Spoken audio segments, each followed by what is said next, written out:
님들, 지금 대한민국 경제에 시한폭탄이 떨어졌다는 거 알고 있었어? 온 나라가 떠들썩한 김건희 여사 2심 재판 결과 징역 4년 선고가 단순한 정치 뉴스로 보였다면 당신은 지금 이 거대한 소용돌이에 진짜 파장을 놓치고 있는 거야. 월가 애들은 이미 계산기를 두드리고 있고 거대한 자본은 한국 시장을 다시 평가하기 시작했어. 근데 우리 같은 개미 투자자들은 이걸 그저 정쟁의 도구로만 보고 있었지. 니킨, 내가 이 복잡한 판결문 뒤에 숨겨진 거대한 자본의 흐름, 그리고 앞으로 한국 경제를 뒤흔들 지진의 전조를 싹 다 뜯어왔으니까 딱 10분만 집중해봐. 지금부터 우리가 이야기할 건 2026년 4월 28일 그날의 법원 풍경이 아니야. 그날 판결문이 낭독되는 순간 대한민국 자본시장의 깊숙한 곳에서 어떤 보이지 않는 균열이 터져 나왔는지, 그리고 그 균열이 앞으로 어떤 파국을 불러올지 그 숨막히는 서막을 함께 파헤쳐 볼 거야. 대부분의 사람들은 이날의 소식을 접하고 그저 대통령 배우자가 유죄를 받았네 정도로만 생각했을지 몰라. 1심에서 집행유예가 나왔을 때는 오히려 별일 아니네 하면서 안도하는 분위기마저 있었지. 마치 잔잔한 호수에 돌멩이 하나 던진 것처럼 잠시 파문이 일다가 이내 평온을 되찾을 거라 믿었던 거야. 하지만 월가와 거대 자본은 달랐어. 그들은 언제나 우리보다 한 발 앞서 미래를 꿰뚫어 보잖아. 그들은 이 판결이 단순한 정치적 사건이 아니라 한국 자본시장에 오랫동안 골마왔던 상처를 터트리는 결정적인 순간이 될 거라는 걸 직감하고 있었어. 왜냐하면 이 판결은 단순히 한 개인의 유무죄를 넘어 코리아 디스카운트라는 한국 증시의 고질병을 해소할 가능성과 동시에 거대한 경제적 리스크를 불러올 수도 있는 양날의 칼이었거든. 일반적인 투자자들은 이걸 그저 여론몰이나 정쟁의 소재로만 받아들였겠지만 돈 냄새를 맡는 전문가들은 이미 이 복잡한 방정식의 해답을 찾기 위해 촉각을 곤두세우고 있었던 거야. 이날 서울고등법원 재판부가 1심의 판결을 완전히 뒤집어버린 건 한국 자본시장에 밝힌 수십 년 된 녹슨 대못을 뽑아내는 것과 같았어. 1심에서 죄가 없다고 했던 판단을 뒤집고 징역 4년이라는 중형을 선고하면서 재판부는 명확히 선언했지. 김건희 여사가 단순히 자금만 된 전주, 그러니까 돈만 되는 투자자가 아니라는 거야. 주가 조작 세력과 적극적으로 손발을 맞춘 공동정범으로 인정한 거지. 여기서 가장 충격적인 증거는 바로 7초 매도였어. 2011년 1월 13일 주가 조작 세력끼리 은밀한 문자 메시지를 주고받은 그 순간 단 7초 만에 김 여사의 계좌에서 무려 8만 주가 시장에 쏟아져 나왔다는 거야. 상상해봐. 고도로 훈련된 저격수가 목표물을 조준하고 방아쇠를 당기듯 일말의 망설임도 없이 정확한 타이밍에 엄청난 물량이 시장에 풀린 거지. 이건 우연한 투자가 아니었어. 치밀하게 짜인 각본에 맞춰 실시간으로 움직인 결정적인 증거였던 거야. 마치 오케스트라의 지휘자가 손짓하자마자 모든 악기가 동시에 연주를 시작하는 것처럼 시장을 조종하는 자들의 신호에 맞춰 움직인 명백한 행동이었어. 이 7초 매도는 단순한 숫자가 아니야. 탐욕과 조작이 얽힌 거대한 그림자 속에서 시장의 투명성을 송두리째 흔드는 비수가 날아든 순간이었지. 그리고 또 하나의 결정적 증거는 바로 40% 약정이었어. 김 여사가 주가 조작 컨트롤 타워 측에 주식 계좌와 20억 원이라는 거액의 자금을 맡기면서 발생한 수익의 무려 40%를 수수료로 지급하기로 약속했다는 사실이야. 이건 상식적으로 말이 안 되는 조건이잖아.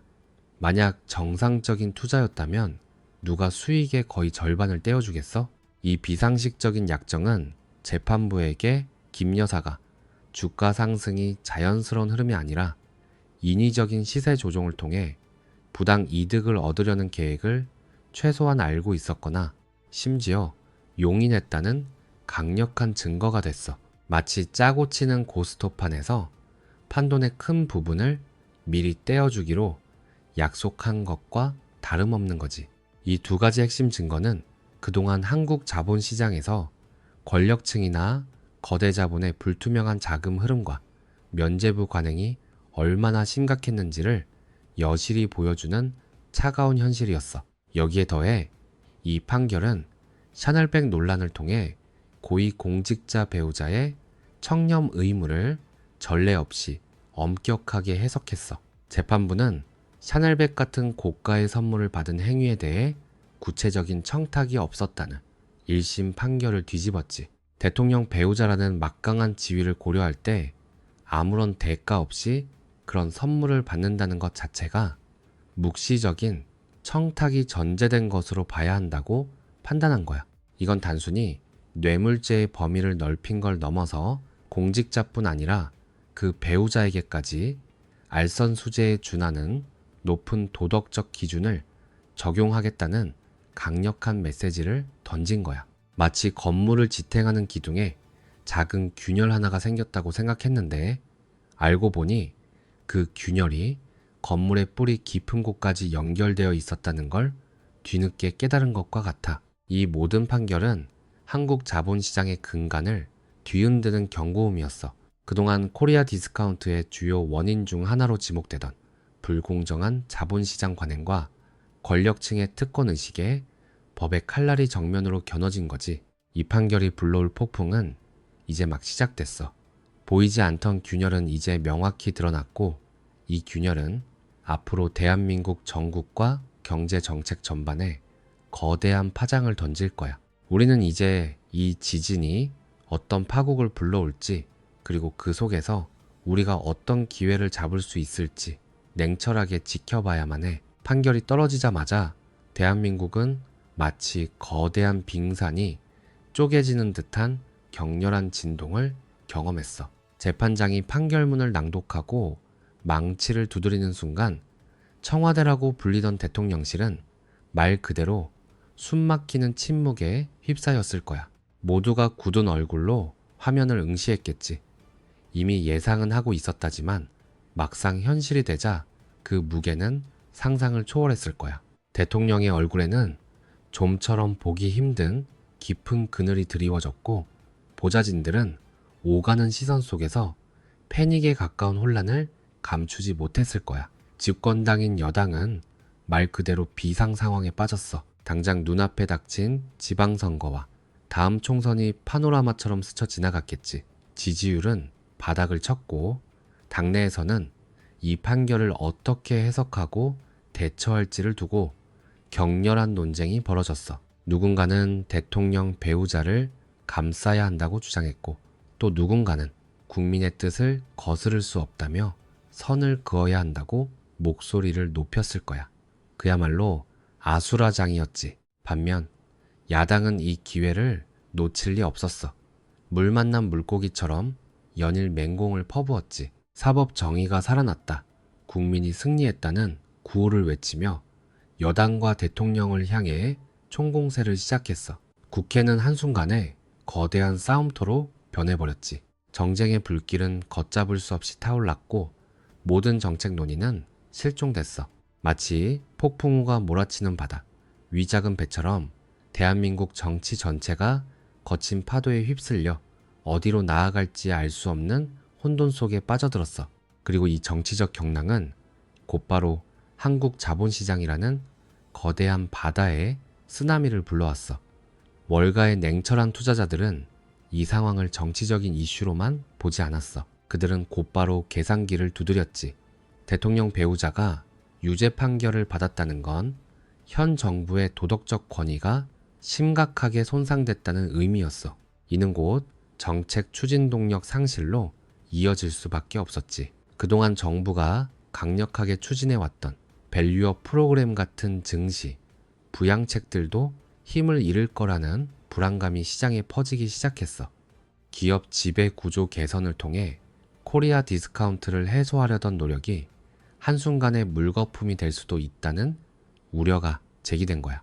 실제로 판결 직후 외국인 투자자들은 국내 주식시장에서 엄청난 매물을 쏟아냈어. 마치 뭔가 불안한 징조를 감지한 새들이 일제히 날아오르듯 수조 원에 달하는 자금이 한국 시장을 빠져나가기 시작한 거지.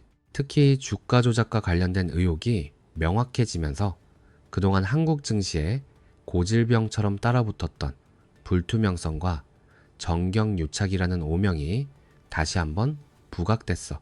역시 한국은 예측 불가능한 시장이야. 권력형 비리로부터 자유롭지 못해. 같은 싸늘한 시선들이 월가에서 쏟아져 나왔어. 글로벌 신용평가사들도 한국의 국가 신용등급 전망치를 하향 조정할 수 있다는 경고음을 내기 시작했지. 정치적 불안정성이 경제 정책의 불확실성을 높이고 이는 곧 기업의 투자 심리를 위축시켜 국가 경쟁력 저하로 이어질 수 있다는 논리였어. 가장 치명적인 건 이 모든 상황이 대한민국 경제의 아킬레스건인 부동산 시장과 가계부채 문제에 직격탄을 날릴 수 있다는 점이야. 정부가 주택 공급이나 금리 정책 같은 핵심 경제 현안에 적극적으로 대응하기 어려워진다면 이미 위태로운 부동산 시장은 걷잡을 수 없는 혼란에 빠질 수 있어. 영끌 쪽이라 불리던 수많은 개미 투자자들은 불안에 떨 수밖에 없었고 이는 다시 소비 위축으로 이어져 내수 시장 전체에 찬물을 끼얹는 악순환으로 연결될 수 있었지. 마치 거대한 바위에 작은 균열 하나가 생겼을 뿐인데 그 균열을 통해 흘러든 물이 바위 전체를 뒤흔드는 동결 파괴를 일으키는 것처럼 말이야. 그러나 여기서 우리가 놓치지 말아야 할 게 있어. 위기는 언제나 기회를 품고 있다는 사실이야. 이 판결이 한국 자본시장에 오랫동안 쌓여온 불공정한 관행에 대한 경종을 울렸다는 점에서 오히려 장기적으로는 투명성과 공정성을 높이는 계기가 될 수도 있거든. 물론 그 과정에서 엄청난 고통과 혼란이 따르겠지만 결국 한국 시장이 한 단계 더 성숙해질 수 있는 진통이 될 수도 있다는 거야. 우리는 지금 이 경랑 속에서 어떤 기업이 진정으로 시장의 신뢰를 회복하고 성장할지, 그리고 어떤 섹터가 새로운 기회를 포착할지 그 흐름을 예의주시해야 해. 님들이 지금부터 느낀 내가 들려주는 이야기에 더 집중해야 하는 이유가 바로 여기에 있어. 그래, 느낀 내가 지금부터 그 뜨거웠던 광풍이 대한민국을 휩쓸고 지나간 뒤 남겨진 차가운 잔해와 우리가 반드시 기억해야 할 교훈에 대해 이야기해 줄게. 시장은 예측 불가능한 경랑 속에서도 기회를 찾는다고 했지. 하지만 그 이면에는 이 거대한 파도에 휩쓸려 모든 것을 잃어버린 이들의 처절한 비명이 있었어. 판결 이후 한국 경제의 거울이라 할 수 있는 코스피와 코스닥 지수는 마치 바닥모를 심연으로 빨려 들어가듯 곤두박질 쳤지. 한때 여기 투자하지 않으면 바보라며 들끓던 분위기는 온데간데 없이 사라지고 이제는 한국은 위험한 시장이라는 싸늘한 경고만이 월가의 메아리가 되어 돌아왔어. 외국인 투자자들이 매도 버튼을 누르며 한국 시장을 떠날 때 그들의 표정에는 단 하나의 감정만이 익혔을 거야. 바로 냉정함이었지. 그들은 인간의 탐욕이나 정치적 소용돌이에는 관심 없어.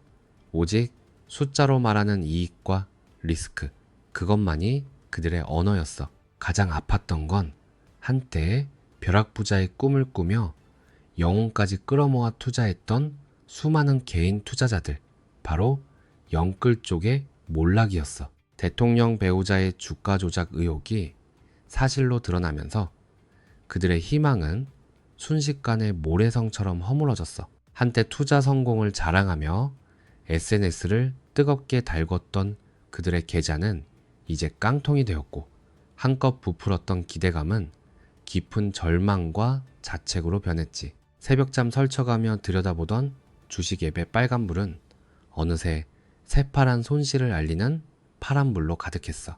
그들이 한때 꿈꿨던 넓은 집, 안정된 노후는커녕 당장 매달 갚아야 할 이자와 원금조차 감당하기 어려운 현실이 덮쳐왔어.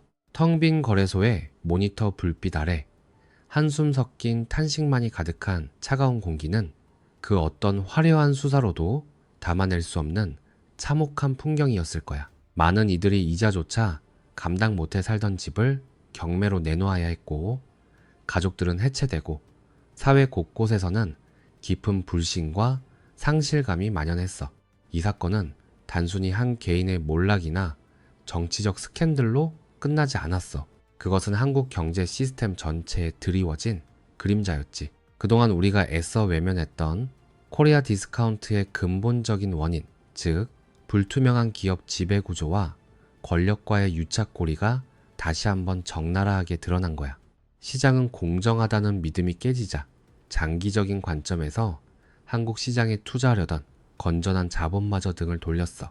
주식 가격이 기업의 본질적인 가치보다는 소문에 혹은 특정 세력의 조작에 의해 움직일 수 있다는 불신은 한국 자본시장의 체질 자체를 병들게 하는 독이었지. 이 참혹한 현실 속에서 우리는 뼈아픈 교훈을 얻어야 해. 시장은 결코 공짜 점심을 허용하지 않아.